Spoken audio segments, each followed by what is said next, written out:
December doesn't wait for Christmas slashers to get scary, my spookies. By the second week of the month, the trees are up, the malls are packed, and horror is already creeping into the calendar. Killer cars in holiday traffic, doomed wolfmen under winter moons, sequels that shouldn't work but absolutely do, and one undead cop who treats New York like his own personal haunted house.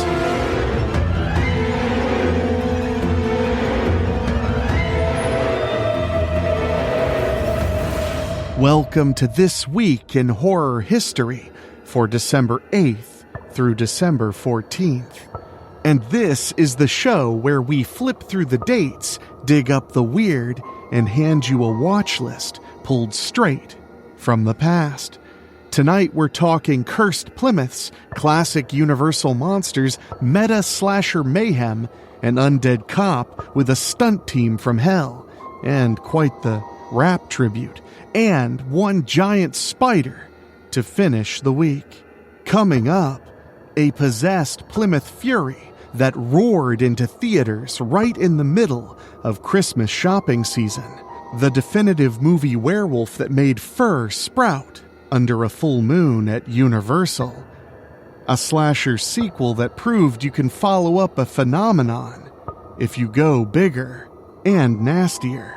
Then we'll dive into Maniac Cop 2, roll through a few birthdays, connect past and present in then and now, and close it out with a weekly recommendation. So, let's see what crawled out between December 8th and December 14th. First up, we're warming up the engine for Christine, released December 9th, 1983. John Carpenter adapts Stephen King's novel about a haunted 1958 Plymouth Fury and the lonely kid who falls in love with it. Arnie Cunningham starts as a bullied, awkward teen, and he was pretty pale too. By the time Christine is done with him, he's got slick back hair, dead eyes, and a crush who happens to be a homicidal car. But that's just puberty for you, right? Carpenter shoots winter suburbia like a graveyard, steam rising from sewers, headlights cutting through the dark, old rock and roll tracks turning sinister every time that engine revs. On a roughly $10 million budget, Christine earned about $21 million worldwide. A modest but solid hit for the era and for an R-rated film released around the holidays. But of course it later became a cult favorite. And by the way, this is my personal opinion. I think of all of the so-called masters of horror, John Carpenter has, without a doubt, the most hits, even though he has a lot of misses too. It's available to watch right now on Netflix in the United States, and you can rent it at the usual suspects like Amazon Prime Video, Apple TV, Fandango at Home, etc., etc. But be careful when you start the film. If you scratch the paint, well, that'll be it for you. Next, we head to the foggy backlots of Universal Studios for The Wolfman, which opened December 12th, 1941. Lon Chaney Jr.'s Larry Talbot comes home, tries to do one decent thing, and ends up cursed by a werewolf bite for his trouble. I feel like that's just kinda part of living in your 20s, but I don't know. When it comes to this film, the Wolfsbane rhyme, the silver cane, the gloomy forests, Jack Pierce's painstaking transformation makeup, so much of this movie feels like it was stamped directly into horror's DNA. I feel like not only horror filmmakers owe a debt to the original Wolfman, but even novelists and video game makers as well. I always appreciated that you feel bad for the Wolfman. He's a guy who doesn't want to be a monster. He didn't choose to get bitten, and he didn't choose to carry the curse. It's a great way to kind of mix things up, because Dracula is just so distant from being human, and the Invisible Man is just an absolute psychotic maniac. Rewatch that movie. He's way, way far out. Really, the creature from the Black Lagoon and Frankenstein, they get some amount of sympathy, but the Wolfman, he's just a victim of hairy circumstance. Made on a budget of around $180,000, which may not sound like a lot, but that's about $4.6 million in today's money. Still a relatively low budget for a studio film. The Wolfman doesn't have the neat box office records, but its legacy is enormous. Sequels, crossovers, remakes, and like I said, Larry Talbot as the blueprint for the sympathetic monster who hates what he's becoming. It's totally worth the rewatch. There's something about Universal monster movies that just hits right, especially on a lazy Sunday. It's available to rent wherever you digitally rent your movies. Jumping ahead to the 1990s, my kind of stomping grounds for growing up, December 12th, 1997, gave us Scream 2, proof that lightning can strike twice if you go full meta. After surviving the Woodsboro murders, Sidney Prescott is in college, trying to move on while a movie called Stab exploits her trauma. I always loved that they went even more meta by having a movie be made about a killer who was inspired, in part, by movies. It's a lot of fun. A new Ghostface turns film theory and sequel rules into a blood sport.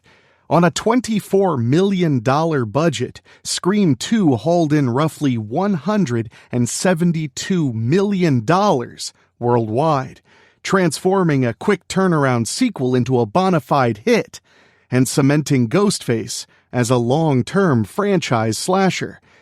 And Wes Craven deserves a lot more credit than sometimes he gets. He made a hit series with Scream, not just a hit first movie, but some people, I don't know, they don't love Scream 2 that much. But I'll tell you right now, if you haven't seen it in a while, and you kind of have a negative opinion of Scream 2, well, you should really give it a rewatch, especially since, hell, Scream 7 is coming out in I think they're saying February 27th, 2026. So, time to bone up on your Ghostface. That was a great excuse to say bone up. But Scream 2, if you want to revisit it, and I do recommend you do, is free to watch on Pluto TV, or you can rent it at the usual suspects. This episode is brought to you in part by CozyEarth.com. A lot of you spookies have been heading to CozyEarth.com and finding yourself something soft and luxurious to help you enjoy the cold winter weather. Whether it's bedding or loungewear, Cozy Earth has just what you need to relax, and if you use our promo code SPOOKY at checkout when you go to CozyEarth.com, you get 41% off your first order and support the program directly. So head to CozyEarth.com, find yourself or your spooky sweetie something cozy, use code SPOOKY at checkout, get 41% off, and help the show. Thank you all for checking out Cozy Earth, and thank you to Cozy Earth for your support.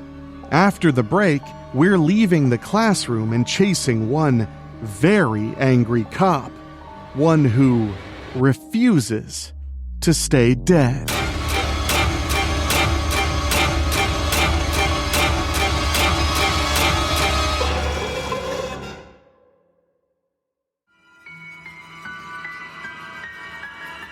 Welcome back to This Week in Horror History. You've stretched, you've grabbed a snack, so now let's flash the siren and head into our deep cut spotlight. Our deep cut this week is Maniac Cop 2, which hit United States screens on December 13th, 1990, and somehow manages to be nastier, faster, and and more unhinged than the first, although Maniac Cop 3 was most certainly more unhinged than just about any film I can think of. But that one doesn't have a rap theme song at the end that explains who the Maniac Cop is. You better watch out when you hear that sound. It means that the Maniac Cop's around. Once upon a time, he was a super cop, but the bad guys framed him to make him stop. They put him in prison where they tried to kill him. But he broke out, now he's the villain. Bullets won't hurt him. I know it sounds like jive, but we're not sure if he's dead or alive. Oh, that is some peak 1990s energy. Go ahead, turn your baseball cap sideways. I won't tell if you won't. Directed by William Lustig, a man known for Maniac, so it's really just one extra word on the title, from a script by the absolute legend Larry Cohen, a man who's written so many great screenplays, I don't really feel comfortable trying to tell you just a handful. The sequel picks right up where Maniac Cop left off. Undead officer Matt Cordell survives his apparent death, or apparent additional death, and goes on an all-out revenge spree, this time teaming up with a gleefully psychotic serial killer. The result is part slasher, part cop movie, and part stunt reel fever dream. Yeah, maybe more than just one part. Working with an estimated budget of $4 million, Lustig pours money into set pieces that look legitimately dangerous. A stuntman fully engulfed in flame, handcuffed to a speeding car.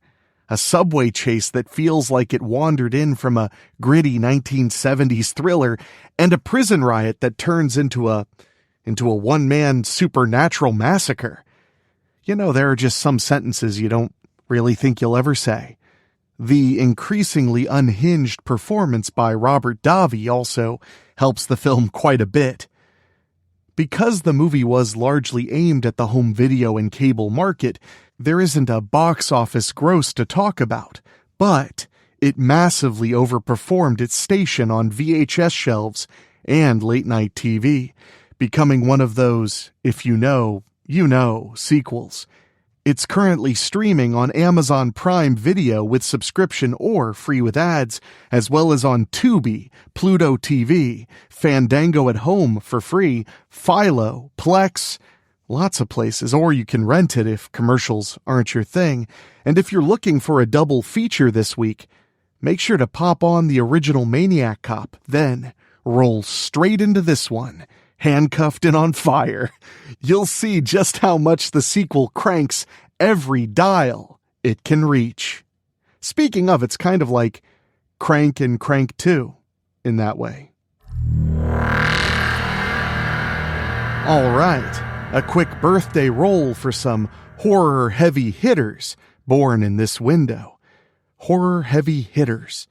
You know, in this job, you really learn that tongue twisters come in so many shapes and sizes. All right, first up, born on December 8th, 1950, Rick Baker, the legendary makeup effects artist behind An American Werewolf in London, The Howling, although that one is kind of a misnomer. He was on The Howling briefly, but he ditched out to go for the much more lucrative, higher budget American Werewolf in London, and Rob Bottin would take over on The Howling and then become a massive, massive name in horror for doing the unforgettable special effects in John Carpenter's The Thing.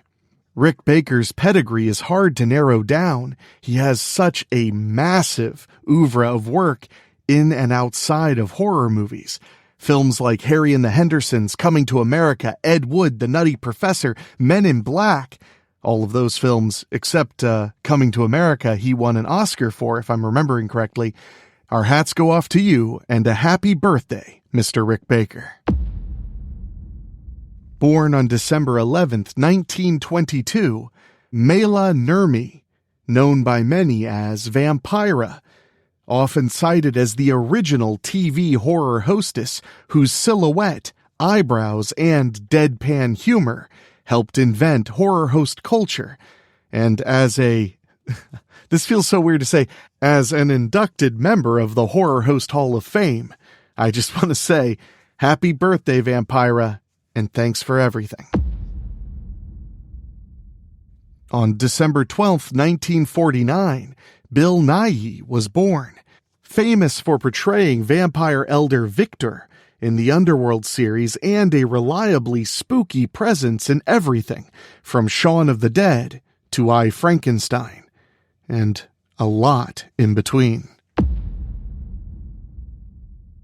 And keeping with the werewolfy theme we kinda have going tonight, born on December 14th, 1949, is Dee Wallace, horror mom royalty from The Hills Have Eyes, The Howling, Cujo, and so many films beyond.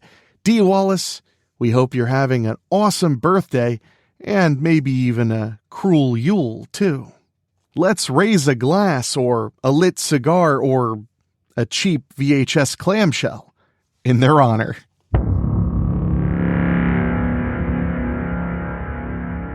For our then and now, we're giving Scream 2 a quick nod and looking at how meta-slashers grew up. Back in 1997, Scream 2 dropped the original's rules-obsessed snark onto a college campus. Film students argue about sequels. A movie within the movie exploits real tragedy, and Ghostface uses all of it as a backdrop for fresh murders. I mean, it's a slasher movie after all. It was horror that talked about horror while still delivering the goods. Jump forward and you can see its fingerprints all over the, I hate this term, but I kind of like this term, the requel era. It's a remake and it's a sequel. It's a remake, but it's a sequel. I prefer the term legacy sequel. I think that one kind of works too. Kind of like what they've done with Halloween, where they made a sequel, but it also kind of restarts the entire franchise. These sequels juggle old and new casts and poke fun at the fandom, but they still try to carve up something surprising, as long as we're arguing online about what horror should be, and believe me, there's no shortage of argument there. Ghostface and slashers like him have plenty of material. And I do want to mention, earlier in the 90s, Wes Craven planted the seeds for meta horror in a big way when he put out A New Nightmare, the meta Freddy Krueger movie. But me personally, I credit Sleepaway Camp 2, Unhappy Campers, because, well, I'm just that classy. If you're adding one more title from this week to your watch list, and you should be, I'm going to steer you towards something big and hairy, but eight-legged. Tarantula. Released December 14th, 1955, this Jack Arnold creature feature follows a desert scientist experimenting with a growth serum that gets out of hand. When his test tarantula escapes, it doesn't just get loose, it gets huge, stomping across miniatures and rear projection plates in a classic 1950s style. Ugh, movies like Tarantula, there's something so damn cozy about them. I love to watch a silly 1950s monster movie. I think the first time I saw Tarantula, it was hosted by Svengoolie, and I just had a great time with it. Love giant spiders, love giant monsters, love 1950s aesthetics. On a modest 1950s budget, Tarantula pulled in around $1.1 million in the United States and Canada. It's a lot of money back then, making it a solid performer in the atomic age monster boom.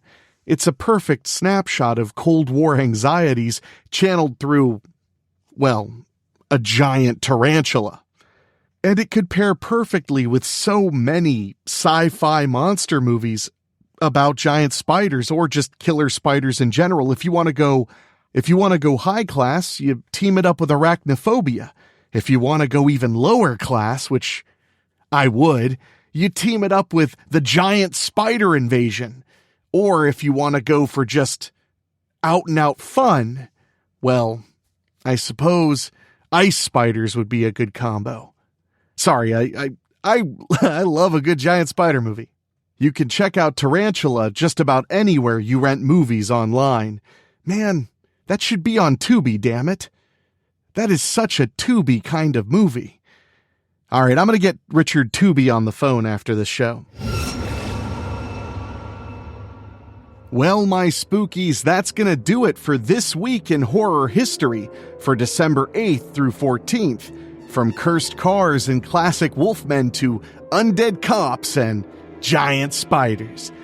I hope you've enjoyed this, and I'd love to hear from you if you did. Send me an email at weeklyspooky@gmail.com. I've really enjoyed this additional program here on the Weekly Spooky feed, and I'm hoping you guys are too. And speaking of, don't forget, tomorrow Weekly Spooky drops a brand new story, one that involves milk, cookies, and Krampus. And on Fridays, cutting deep into horror, Rachel and I will be digging really deep into one of my favorite Christmas wintry horror films, Wind Chill.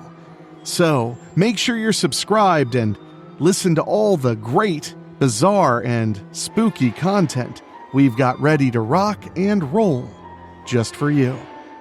Until next time, remember, our days are numbered, because that's how we tell them apart.